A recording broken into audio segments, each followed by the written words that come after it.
This is Nightmare Crypt. If you're listening to this late at night, alone, I need you to understand something before I continue. I'm not telling this because I want sympathy.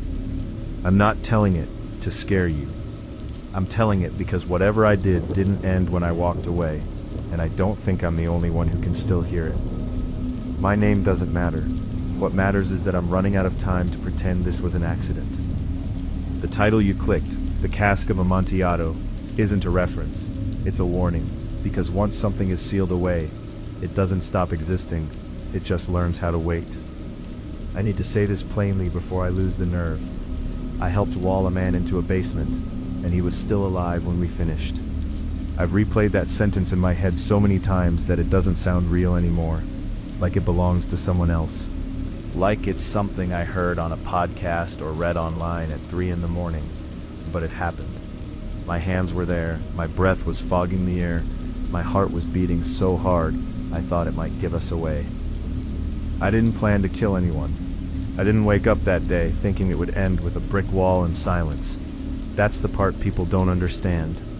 They imagine monsters deciding to do monstrous things. This wasn't that. This was a series of small choices made by people who kept telling themselves they were still in control. I can still smell the basement when I think about it. Damp concrete, old wood, something sour underneath, like wet pennies and spoiled wine. I smell it when I'm at work, when I'm driving, when I wake up choking in the middle of the night with my hands clenched into fists. I hear him too, not screaming. That stopped early. It's worse than that. I'm telling you now, because the house is going back on the market next week, because someone else is going to walk down those stairs, because someone else might hear what I hear and convince themselves it's nothing. If you're listening to this on Nightmare Crypt, don't treat it like entertainment. If you recognize anything I describe, any detail, turn around and leave. Don't be curious, don't be polite, don't stay. Curiosity is how this started. I live in western Pennsylvania, about 40 minutes outside Pittsburgh, in one of those towns that used to matter and doesn't anymore. Brick storefronts, a VFW hall, a diner that smells like burnt coffee and nostalgia. I work in commercial property management, nothing exciting. I handle foreclosures, estate sales, problem houses no one else wants to touch. Built in the 1930s by a family that made their money in steel and lost it just as fast. 3 stories, stone foundation, full basement with a wine cellar that hadn't been opened in decades. Evan was the executor, quiet, mid-30s, wore the same gray jacket every time I saw him. He shook my hand too firmly, like he'd practiced it. Most of the bottles are probably vinegar by now, he said the first time we stood at the top of the basement stairs. But my uncle was particular. That word stuck with me. Particular. The basement felt wrong immediately. Not haunted, not spooky, just neglected in a way that felt intentional. The air was colder than the rest of the house. Not by much, but enough that my skin noticed. The light switch buzzed when I flipped it on, and the bulb flickered like it was tired of being asked to work. The wine cellar was behind a heavy wooden door reinforced with iron bands. Just wait. Inside were rows of stone racks, empty casks, dust so thick it muted sound. When I stepped in, my footsteps felt too loud, like the room didn't want to hear me. Evan watched me carefully, not nervously, studying. Some of these casks are original, he said.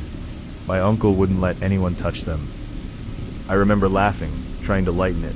Wine people can be intense. He didn't laugh back. We spent weeks going through that house. Appraisals, sorting, tagging. Every day felt slightly off, like I was forgetting something important and couldn't remember what it was. Tools would be moved, lights left on that I was sure I'd turned off. Once, I found muddy footprints near the cellar door when no one else had been there. I told myself it was stress. That was my favorite lie back then. The first time I heard the sound, I was alone. It was late afternoon, quiet enough that I could hear the pipes ticking as the house cooled. I was inventorying furniture when I heard something faint from below. A knock, not loud, not urgent, just deliberate. I froze at the top of the basement stairs. clipboard pressed to my chest like it could protect me. I waited, held my breath, told myself it was the house settling. Then it came again. 3 slow knocks from behind the wine cellar door. I called Evan immediately. He answered on the second ring. "You hear that sometimes," he said after I explained. "The cask's expanding. Temperature changes." "That sounded like knocking," I said. "Just long enough to notice." "Old houses make convincing noises," he replied. That night I dreamed of brick dust filling my mouth. After that, things escalated quietly, subtly, the way real fear always does. I started noticing that the wine cellar door was warm to the touch sometimes. Not hot, just warmer than the surrounding stone, like heat trapped behind it. I started finding fresh mortar dust on the floor. Evan began insisting we keep the cellar closed. Liability, he said. Structural issues.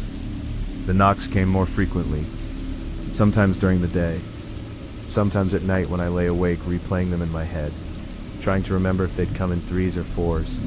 I stopped sleeping. I stopped eating right.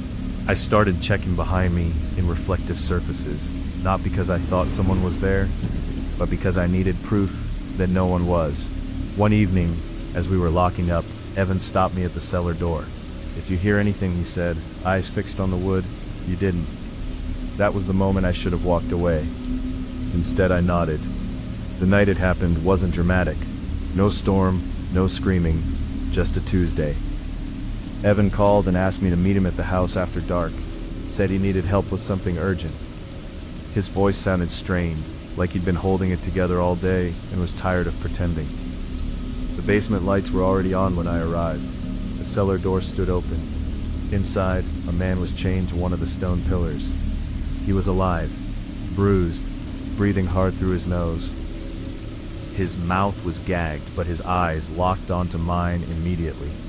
I remember thinking very clearly, "This is real," and feeling my legs try to give out. Evan didn't explain. He didn't need to. The tools were laid out neatly, bricks stacked, mortar mixed. "He found it," Evan said softly. He wouldn't stop asking questions. I don't know why I didn't run. Fear does strange math. It tells you that staying still is safer than making a move. When we started building the wall, the man thrashed. The chain rattled. The sound echoed in that stone room like it was being amplified. Halfway through, I threw up into a bucket. Evan kept working. About midway through, if you're still listening, this is where I need to say something important. If you're not subscribed to Nightmare Crypt, do it now. Not for the channel, for the stories like this that don't get told anywhere else. Because silence is how these things survive. By the time we reached chest height, the man had gone quiet. His breathing turned wet and panicked. His eyes never left mine. When the last brick was placed, the cellar felt heavier, like the air itself had been sealed in with him. We stood there for a long time after, listening. I could swear I heard scratching, long after it should have been possible. The sounds didn't stop after that night. They followed me home, scratching inside walls, knocking in pipes, rhythms I couldn't unhear. I went back to the house once, alone, and put my ear against the finished wall. There was nothing. That's what terrified me the most. I'm telling you this now because the house is empty again. Because I can still hear something when I close my eyes, and I don't know if it's memory or warning. If you ever find a place where the silence feels worked on, like someone took time to make it quiet, leave. Some things aren't meant to be uncovered, and some casks were never meant to be opened. I didn't sleep after that night. I don't mean I slept poorly. I mean I stopped sleeping altogether in the way people usually understand it. I would lie down, close my eyes, and wait for something that never came. My body rested in short, shallow stretches, but my mind stayed awake, alert, listening, always listening. At first I told myself it was guilt, shock, adrenaline wearing off. That's what you're supposed to feel after something traumatic, right? Your brain misfires, your senses lie to you. Therapists make good money explaining that. But guilt doesn't knock back. A light tapping inside the walls near the kitchen. Once or twice, I thought it was a neighbor. Old building, thin walls, normal explanations stacked neatly like bricks, one on top of another. Until the rhythm matched the cellar. 3 slow taps, pause, 3 more. I sat up in bed the first time I noticed it, heart pounding, mouth dry. I counted under my breath, hoping I'd get it wrong, hoping it would break pattern. It didn't. I got up and pressed my ear to the wall. The sound traveled. When I moved, it moved, always just behind the surface, like it was learning where I was standing. I stopped answering my phone.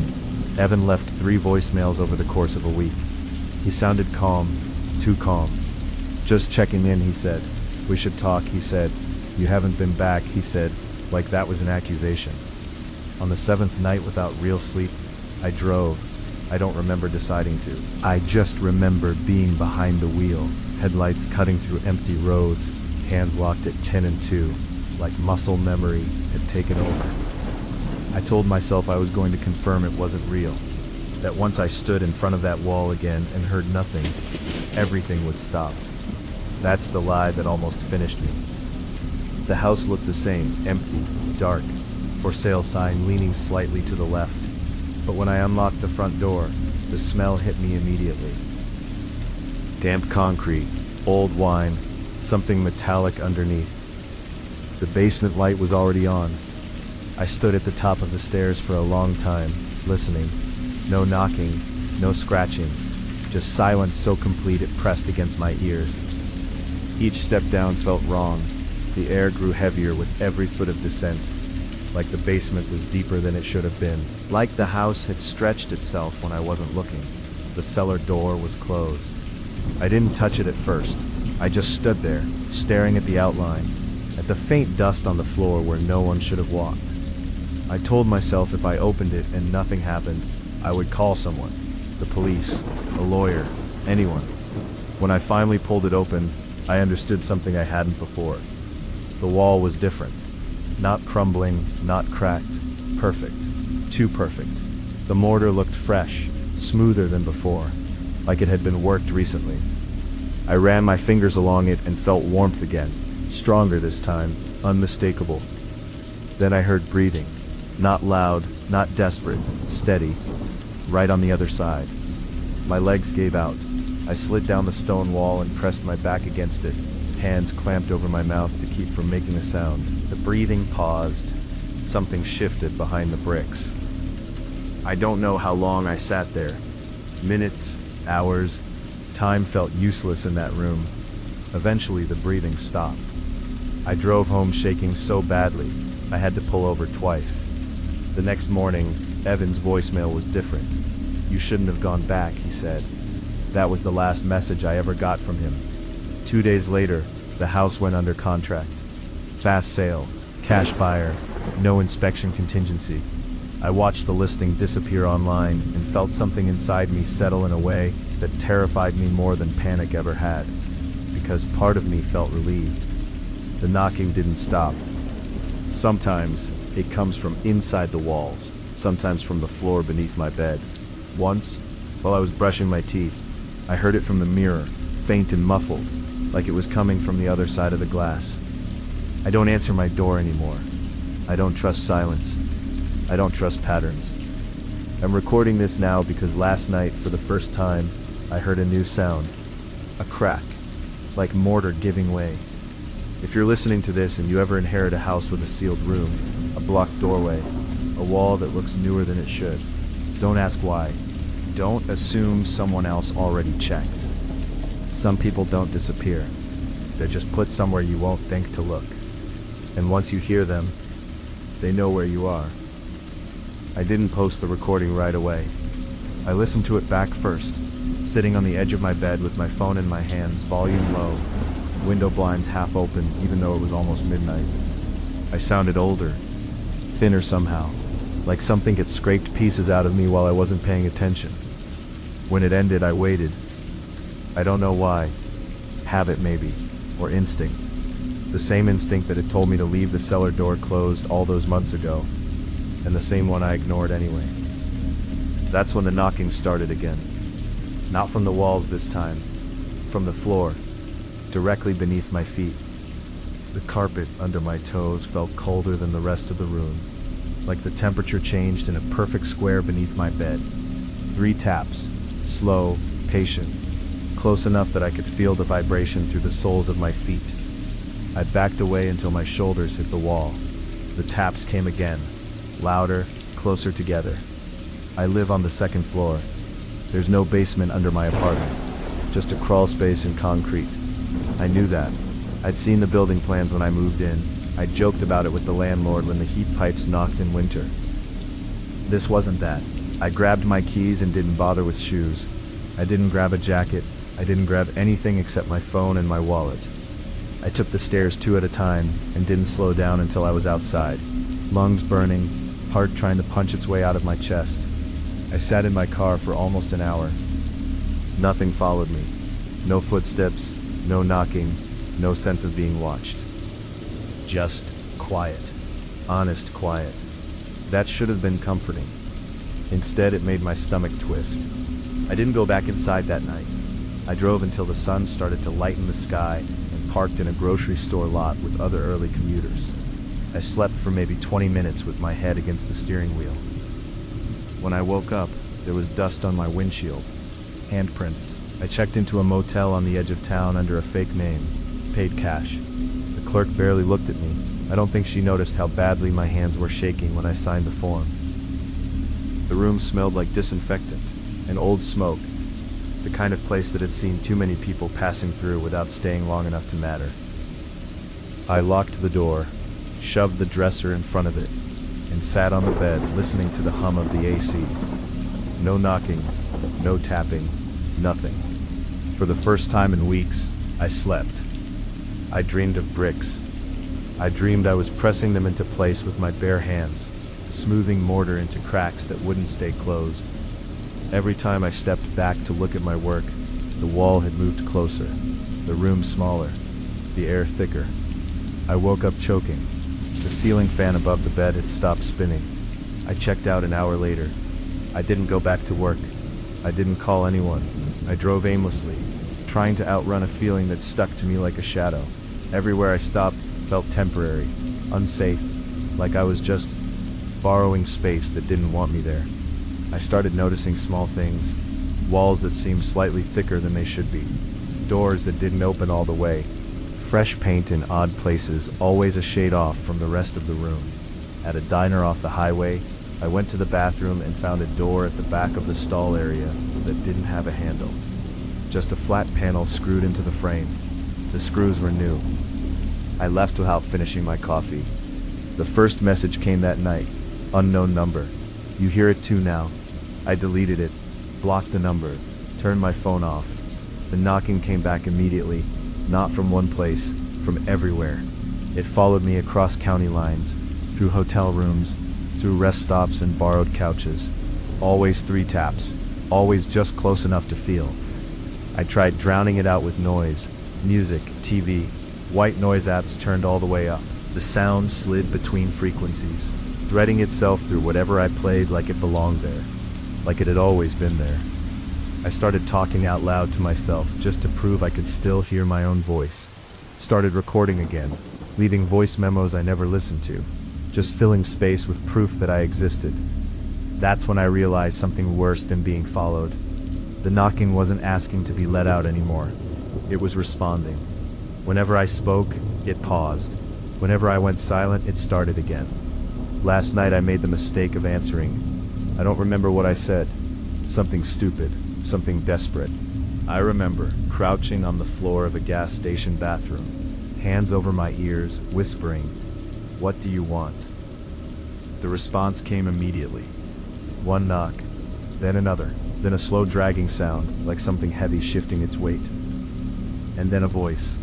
Not Evan's, not human, not anything I can properly describe. It didn't speak words. It breathed intention. Recognition. Ownership. It knew my name. I ran until my legs gave out.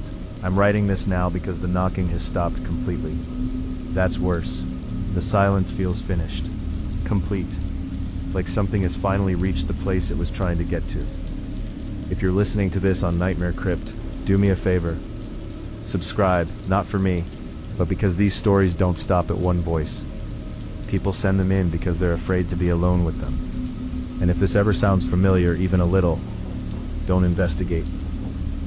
Don't open anything that was sealed before you arrived. I don't think the wall is in that house anymore. I think it's wherever I am. And I don't think I have much time left before it finishes closing.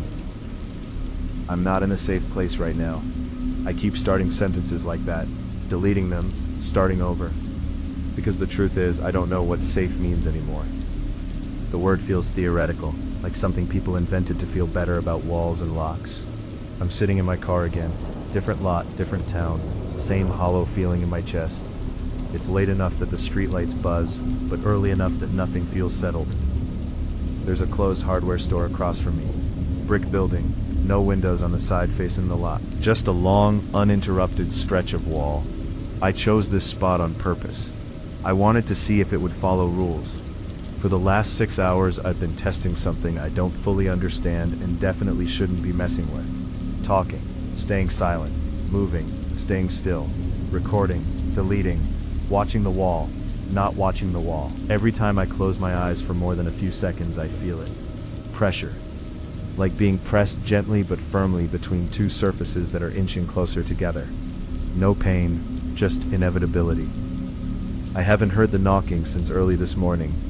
That's not because it stopped. It's because I think it doesn't need to knock anymore. I need to explain what happened after I sent the last part. I don't want to. My hands are already shaking, and every instinct I have is screaming at me to keep this to myself. But that's how it wins, unwitnessed. After the silence settled in, really settled in, I went back to my apartment. I know how that sounds. I know you're already thinking I'm an idiot, that I should have burned the place down or fled the state, or done literally anything else. But you don't understand how persuasive quiet can be after weeks of noise, how convincing it feels when the fear finally gives you space to breathe. I needed answers, and part of me, this is hard to admit, part of me needed to know if it was real when I wasn't running. The building looked normal, too normal. Lights on in other units, someone's TV playing through a window, a couple arguing quietly on a balcony. The world going on like it always does. I unlocked my door. Nothing jumped out. No smell, no sound, no sense of being watched. The air felt flat, stale, but familiar.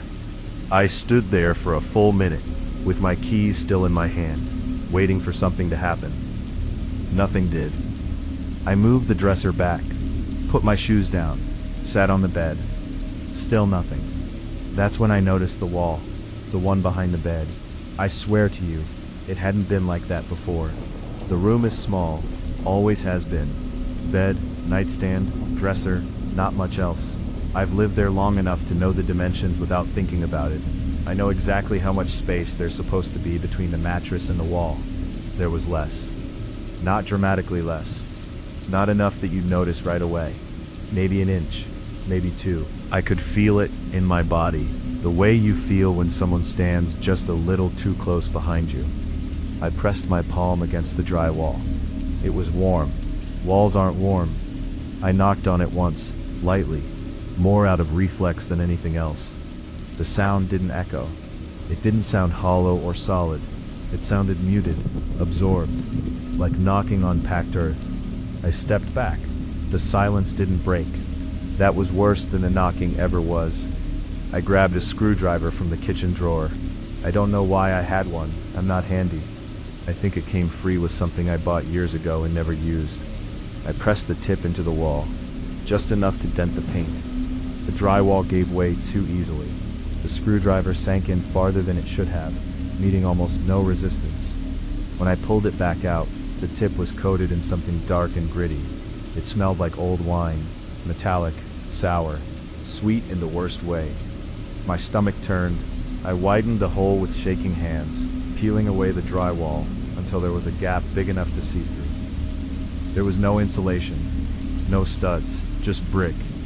Old brick, uneven, damp, mortar cracked and flaking like it had been touched too many times. The surface was close, too close. I could have reached out and touched it without leaning forward. Someone had built a wall inside my wall. That's when I heard breathing, not from behind the bricks, from inside my room. Slow, controlled, patient. I didn't turn around. I didn't need to. I knew exactly what would be there if I did. Not a person, not a thing I could describe. Just the idea of something that had always been waiting for me to notice it. I backed toward the door, eyes locked on the brick through the hole I'd made. The breathing stayed steady, matching my movement step for step. When my hand hit the doorknob, the breathing stopped. The silence pressed in from all sides. And then right behind the bricks, something tapped once. Not knocking, acknowledging. I left everything behind. Phone charger, wallet, shoes. I ran until my lungs burned and my vision blurred, and I didn't stop until I was 3 towns away and didn't recognize anything around me. That's when the photos started appearing on my phone. Not sent, not received, just there. Pictures of walls, close-ups, different places, different textures, brick, concrete, cinder block, all taken from the same angle, all from the same distance. Like someone standing where I stand, like someone practicing. The last photo was taken 10 minutes ago. It's the wall of the hardware store across from me. Same bricks, same cracks, same damn mortar lines. I'm telling you this now because I don't think it's attached to a place anymore. I think it learned. If you ever hear knocking that doesn't belong to a source you can see, don't answer. Don't investigate. Don't convince yourself it's pipes or neighbors or stress. And for the love of God, if you notice a room getting smaller, don't measure it. Leave. Because once it finishes building the wall, you don't disappear. You stay. And someone else starts hearing the knocking. I didn't realize I was crying until my vision blurred and the bricks across the lot doubled, then smeared together like wet paint. I wiped my face with the sleeve of my jacket and forced myself to breathe through my nose. Slow, controlled, the way I'd been doing for hours. The photo on my phone didn't disappear. I locked the screen, set the phone face down on the passenger seat, told myself I wouldn't look again, that I wouldn't give it the satisfaction. That lasted maybe 30 seconds. When I flipped the phone back over, there was a new image. This one wasn't a wall, taken from the back seat. I didn't scream. I didn't move. My body went cold and heavy, like someone had poured wet cement into my veins. The photo showed the back of my head, the curve of my neck, the way my shoulders slumped forward, like I was already giving up. I was alone. I knew I was alone. I checked the back seat when I got in, twice. I checked it again now, twisting around so fast my neck popped. Empty. No one there. But the pressure was back, stronger, not just from behind me, everywhere. The space inside the car felt smaller, tighter, like the air itself was being rationed. I opened the door and stumbled out, gasping. The night air hit my face, sharp and cold, and for a split second, I felt stupid. Like this was all stress and exhaustion, and my brain finally cracking under the weight of too many sleepless nights. Then I heard it. A soft scrape. Brick against brick. I turned toward the hardware store. The wall hadn't moved. I'm sure of that. I stared at it until my eyes burned. The bricks were exactly where they'd been. The mortar lines unchanged. The distance between me and the building the same. But the sound was real. Slow, rhythmic. Like something working carefully, patiently. I backed away, not taking my eyes off the wall, until I hit the edge of the lot. My heel caught on the curb and I nearly went down. When I looked back up, the wall was closer. Not by much. Maybe a foot. Maybe less. Enough that I could tell. Enough that my brain stopped offering explanations. I ran. I didn't bother with the car. I just ran down the street, past closed storefronts and darkened houses.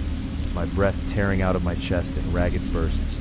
I could hear it behind me, not footsteps exactly, but that same dragging, grinding sound, like a building being assembled 1 inch at a time. Every time I glanced back, the wall was there, always at the end of the street, always waiting. I ducked into an alley, then another, then cut through a fenced-in yard, and didn't stop until my legs gave out and I collapsed behind a dumpster, hands shaking so hard I couldn't clench them into fists. Silence. No scraping, no breathing, no pressure. Just my heartbeat pounding in my ears. I stayed there for a long time, long enough for the adrenaline to drain out of me and leave behind something worse. Clarity. It wasn't chasing me, it was hurting me. I understood it then, all at once, with a sick certainty that made my stomach twist. It didn't need to grab me or drag me or do anything dramatic. It just needed to make sure there was nowhere else to go. I found a motel near the highway just before dawn. One of those places with flickering vacancy signs and doors that opened directly to the parking lot. I paid cash. Didn't give my real name. The woman at the desk barely looked at me. The room smelled like bleach and old cigarettes. The walls were thin. I could hear a TV murmuring somewhere, a toilet flushing, a truck rumbling past outside. Normal sounds. I sat on the edge of the bed and stared at the walls, measured them with my eyes, counted the steps from one side to the other. I didn't sleep. Around mid-morning my phone buzzed. I knew better than to look. I looked anyway. It was another photo. This one showed the inside of the motel room, taken from the corner near the ceiling. I dropped the phone and backed toward the door, my mind screaming at my body to move faster, to do something, anything. That's when I noticed the outlet behind the bed. It hadn't been there before. I was sure of it. A single white outlet, mounted too high on the wall, the plate slightly crooked. The plastic was yellowed with age, and around it, the paint was cracked in a perfect rectangle, like something had been patched over, like something had been sealed in. I don't remember opening the wall. I remember kneeling on the floor with my fingers bleeding and my nails torn down to the quick. I remember the sound of drywall tearing.